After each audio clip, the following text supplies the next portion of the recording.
আসসালামু আলাইকুম রহমতুল্লাহি ওয়া বারাকাতুহু। আজকে বিএনপির নিয়ে আলোচনা করব, বাংলাদেশ জাতীয়তাবাদী দল এটা নিয়ে। তো প্রসঙ্গে আমি আগে আসি যে আমার বাবা ছিলেন অন্ধভক্ত, প্রেসিডেন্ট শহীদ জিয়াউর রহমানের অন্ধভক্ত ছিলেন। যখনই কোনো রাজনৈতিক আলোচনা আসতো আমি দেখতাম আমার বাবা কেঁদে ফেলতেন, একদম কেঁদে ফেলতেন জিয়াউর রহমানের নাম শুনলে, এবং আওয়ামী লীগের নাম শুনলে একটা না একটা বকা উনি দিয়ে দিতেন। তো যাই হোক, এটা একটা প্রেক্ষাপট। তো জিয়াউর রহমানের ভক্তকুলের কথা, যে জিয়াউর রহমান কে ছিলেন। মূলত জিয়াউর রহমান ছিলেন বাংলাদেশের, আধুনিক বাংলাদেশের, স্বনির্ভর বাংলাদেশের একজন প্রবক্তা, একজন প্রেসিডেন্ট এবং একজন সৎ যোগ্য ব্যক্তি, যিনি দেশকে ভালোবাসতেন, দেশের মানুষদেরকে ভালোবাসতেন। স্বনির্ভর বাংলাদেশ বিনির্মাণে একমাত্র তার স্বপ্নটাই ছিল সম্ভবত সবচেয়ে সঠিক এবং সবচেয়ে সত্য। তো প্রেসিডেন্ট জিয়াউর রহমানের যে কার্যকলাপগুলো ছিল সেগুলো ছিল বাংলাদেশকে আধুনিক স্বনির্ভর রাষ্ট্র ব্যবস্থায় এবং বিশেষ করে আঞ্চলিক নেতৃত্ব দানকারী দেশ হিসেবে বাংলাদেশকে গঠন করা, যার বিনিময়ে তিনি সার্ক গঠন করেছিলেন, যে সাউথ এশিয়ান রিজিওনাল যে গ্রুপটা সেটা গঠন করেছিলেন বাংলাদেশের নেতৃত্ব দানের কোয়ালিটিটাকে তৈরি করার জন্য, নেতৃত্বকে প্রসারিত করার জন্য। তিনি মুসলিম বিশ্বের সাথে, বিশেষ করে ওআইসির সাথে এতটা নিবিড় সম্পর্ক তৈরি করেছিলেন যে সৌদি আরবকে সবুজায়নের ক্ষেত্রেও তিনি ব্যক্তিগতভাবে এবং রাষ্ট্রীয়ভাবে তাদেরকে সহায়তা করেছিলেন। তো উনি আসলে মূলত কে ছিলেন? উনি ছিলেন আল্লাহর তরফ থেকে বাংলাদেশের জন্য একটা রহমত স্বরূপ প্রেসিডেন্ট, যাকে পরিকল্পিতভাবে হত্যা করা হয়েছে এবং সেটা বিদেশি ইন্ধনে হত্যা করা হয়েছে। আমি দ্ব্যর্থহীনভাবে বলতে পারি যে বাংলাদেশকে যারা উঠতে দিতে চায় না, বাংলাদেশকে যারা স্বনির্ভর করতে চায় না, তারাই তাকে হত্যা করেছে। এবং এক্ষেত্রে আমি প্রথমেই আঙ্গুল উঁচা করব যে এটা ইন্ডিয়া করেছিল। বাংলাদেশের কোনো প্রথিতযশা, কোনো দেশপ্রেমিক নাগরিক তৈরি হতে দেয়নি ইন্ডিয়া এই 53-54 বছরে। আজকেও বাংলাদেশকে ইন্ডিয়া হারিয়ে পাগল প্রায় হয়ে গেছে।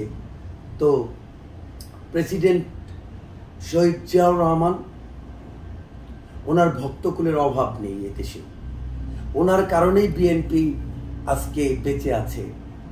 ওনার মতো একদম ধান খেতে নেমে ধান চাষ করা থেকে শুরু করে স্বনির্ভর খাল খননের ক্ষেত্রে সরাসরি উনি দা কুড়াল, তারপরে হোড়া টোড়া যা আছে সব নিয়ে উনি প্রথম নেমেছিলেন বাংলাদেশকে স্বনির্ভর করার জন্য। বাংলাদেশের খাদ্য উৎপাদনের ক্ষেত্রে তার ভূমিকা অনবদ্য এবং বাঙালি জাতি কোনোদিন তাকে ভুলবে না। কিন্তু পরবর্তী বাংলাদেশ, পরবর্তী বিএনপি, ম্যাডাম বেগম খালেদা জিয়া, উনি চেষ্টা করেছিলেন বাংলাদেশকে ওনার মতো করে গঠন করতে, কিন্তু সেই জিয়াউর রহমানের পূর্ণাঙ্গ আদর্শ আমরা তার ভিতরে পাইনি, তার সন্তানের ভিতরেও আমরা পাইনি। এটার উদাহরণ কি? এটার উদাহরণ আমরা 90 থেকে 96 আমরা দেখলাম যে 96-তে এসে ফল্ট করলেন এবং জনগণের প্রতি আস্থা হারিয়ে ফেলে তিনি প্রহসনের নির্বাচনের দিকে চলে গেলেন। ঠিক ক্ষমতা হারিয়ে গেল।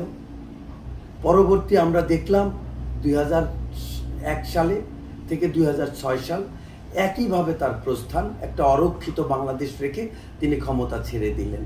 তার মানে হচ্ছে যে বাংলাদেশকে স্বনির্ভর বাংলাদেশ এবং জিয়াউর রহমানের স্বপ্নের বাংলাদেশ গঠনের জন্য যে ত্যাগ, যে রাজনৈতিক কৌশল, যে রাজনৈতিক ম্যানিফেস্টো দরকার, সেই ম্যানিফেস্টো বিএনপি পরবর্তীতে, জিয়াউর রহমান পরবর্তী, এটাকে ধরে রাখতে পারেননি।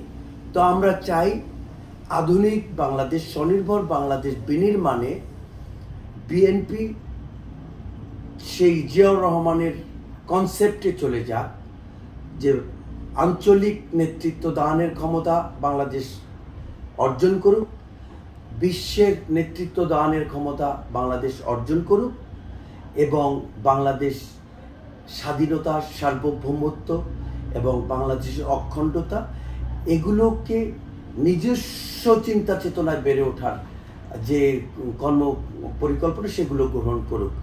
ইন্ডিয়া ঘেঁষা যেন বিএনপি না হয় কখনোই, ইন্ডিয়া ঘেঁষা যেন বিএনপি কখনোই না হয়। এবং অন্য অন্য রাষ্ট্রের আসলে আমাদের মেধার তো কোনো স্বল্পতা নেই, আমাদের সম্পদেরও কোনো স্বল্পতা নেই, শুধু সুশাসন, সুশৃঙ্খল শাসনই হচ্ছে আমাদের মৌলিক চাওয়া।